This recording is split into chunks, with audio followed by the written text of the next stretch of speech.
Izin memperkenalkan diri, nama saya Uni Zaskia Putri. Di sini saya akan menjelaskan mengenai pengertian menulis menurut para ahli. Yang pertama yaitu menurut Suparno dan Yunus. Menulis merupakan suatu kegiatan penyampaian pesan atau komunikasi dengan menggunakan bahasa tulis sebagai alat atau medianya.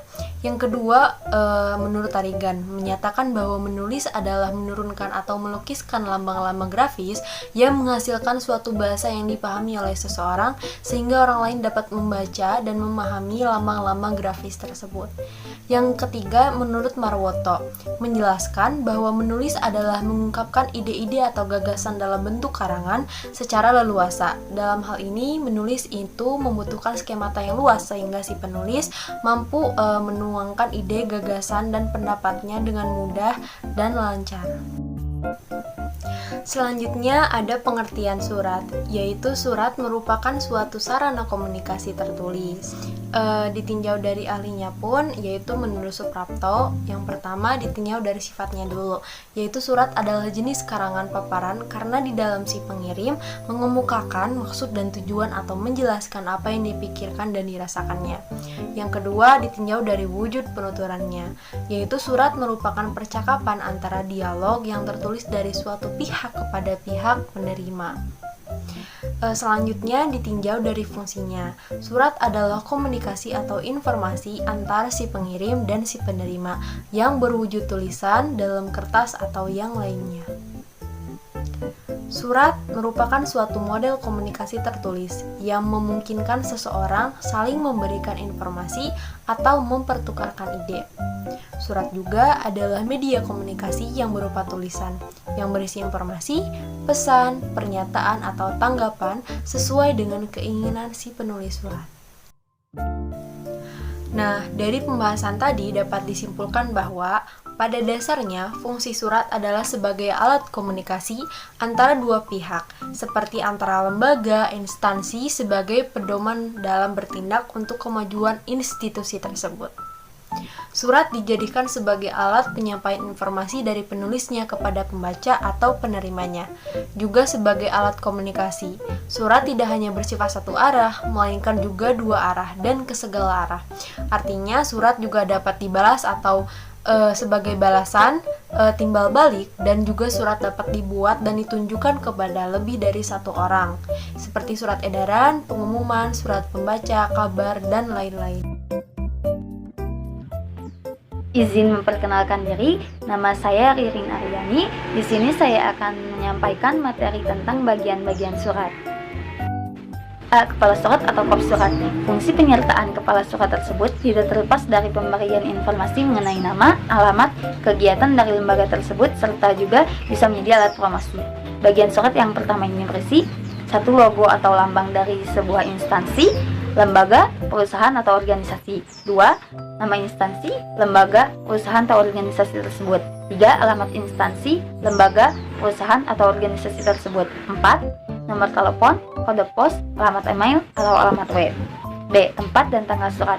Bagian ini berfungsi memudahkan petugas dalam pengarsipan surat. Selain itu, tanggal surat berguna untuk mengetahui batas waktu dan cepat lambatnya penyelesaian masalah yang dipersoalkan dalam surat. Percantuman tempat dan tanggal surat tersendiri ditujukan untuk memberikan informasi mengenai tempat dan tanggal penulisan surat tersebut. Contoh, 17 Oktober 1990, 06 Februari 2018. C. Nomor surat. Nomor surat biasanya meliputi nomor urut penulisan surat, kode surat, tanggal, bulan, dan tahun penulisan surat. Penomoran surat tersebut berfungsi untuk 1. Mempermudah pengaturan, baik untuk penyimpanan maupun penemuannya kembali apabila diperlukan. 2. Mengetahui jumlah surat yang diterima dan yang dikeluarkan oleh organisasi, lembaga, atau perusahaan. 3. Memudahkan pengklasifikasian surat berdasarkan isinya. 4. Penunjukan secara akurat sumber dalam hubungan surat menyurat. Contoh, nomor 023-PMR-05-12-2018. D. Lampiran. Bagian lampiran merupakan bagian penjelas yang menginformasikan bahwa ada sejumlah berkas atau dokumen yang disertakan dalam surat tersebut. Jika tidak terdapat berkas atau dokumen yang dilampirkan, bagian lampiran biasa ditiadakan. Perihal atau perihal. Surat-surat resmi atau surat dinas yang baik selalu dilengkapi dengan bagian hal atau perihal. Hal atau perihal tersebut memuat isi pokok surat tersebut karena merupakan intisari inti surat. Hal atau perihal cukup ditulis sesingkat mungkin, namun dapat dipahami dan menggunakan huruf kapital pada awal kata dan berjenis kata benda bukan kata kerja. Contoh: hal, penawaran harga buku. Perihal, penagihan pembayaran. F. Alamat surat. Penulisan alamat pada halaman surat sebaiknya sama lengkapnya seperti penulisan pada sampul surat. Ada beberapa hal yang harus diperhatikan dalam menulis alamat ini. Contoh: yang terhormat Direktur PT Anka, Jalan Intan 2, Jakarta. G. Salam pembuka. Contoh: dengan hormat, Bapak yang terhormat, salam hormat, Assalamualaikum warahmatullahi wabarakatuh. Salam bahagia. Lalu ada H. Isi surat.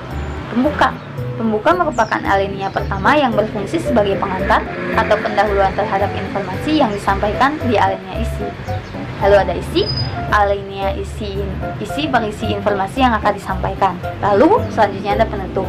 Selanjutnya, alinea penutup ini berisi ucapan terima kasih atau harapan dari penulis surat kepada pembaca surat. Nah, lalu ada salam penutup.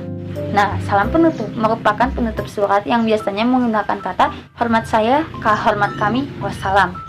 Penulisan salam penutup tersebut seperti salam pembuka, diawali oleh huruf kapital dan diakhiri oleh tanda koma. J. Nama jelas pengirim dan tanda tangan.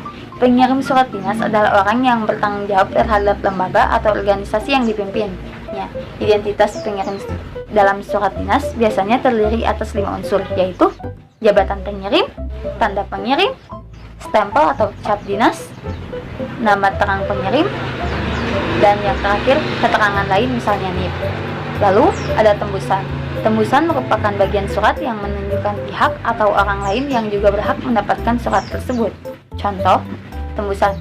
Yang terhormat Direktur PT Abdi Jakarta. Yang terhormat Direktur Manjari Jakarta. Yang ketiga, arsip. Assalamualaikum warahmatullahi wabarakatuh. Perkenalkan, nama saya Denny Budiman atau biasa juga dipanggil dengan Denny. Saya di sini ingin melanjutkan pembahasan tentang materi surat menyurat yang sebelumnya sudah dibacakan oleh Riri. Kalau begitu, tidak usah berlama-lama lagi, kita menuju kepada pembahasannya. Jenis-jenis surat. Secara umum, surat digolongkan menjadi 3 fungsi atau 3 jenis, yaitu surat resmi, surat pribadi, dan surat niaga. Surat resmi. Surat resmi adalah surat yang biasa digunakan untuk kepentingan resmi, baik perseorangan, instansi, maupun organisasi. Ciri-ciri dari surat resmi adalah menggunakan kop surat apabila dikeluarkan organisasi, ada nomor surat, lampiran, dan juga perihal, menggunakan salam pembuka dan penutup yang baik, penggunaan ragam bahasa resmi, dan sebagainya. Surat pribadi. Surat pribadi adalah surat yang digunakan untuk kepentingan pribadi atau dapat dikatakan surat yang tujuannya hanya untuk seorang. Ciri-ciri dari surat pribadi adalah tidak menggunakan kop surat, tidak ada nomor surat, tidak ada salam pembuka dan penutup yang bervariasi. Contoh dari surat pribadi adalah surat izin dari orang tua kepada sekolah, surat cinta dari pasangan, dan sebagainya. Surat niaga. Surat niaga adalah surat yang biasa digunakan bagi badan yang menyelenggarakan kegiatan usaha niaga, seperti usaha industri, bisnis, dan usaha jasa. Ada beberapa macam yang termasuk dalam surat niaga, yaitu surat jual beli, kwitansi, dan perdagangan. Syarat-syarat surat yang baik adalah surat yang harus ditulis dengan memenuhi syarat-syarat penyusunan surat yang baik. Sujito dan Suchan 2004 mengatakan bahwa syarat-syarat surat yang baik adalah sebagai berikut. 1. Surat harus disusun dengan teknik penyusunan yang benar. 2. Isi surat harus dinyatakan secara ringkas, jelas, dan eksplisit. 3. Bahasa yang digunakan haruslah bahasa yang benar atau baku, sesuai dengan kaidah bahasa Indonesia, baik tentang ejaan, pemilihan kata, bentuk kata, maupun kalimatnya.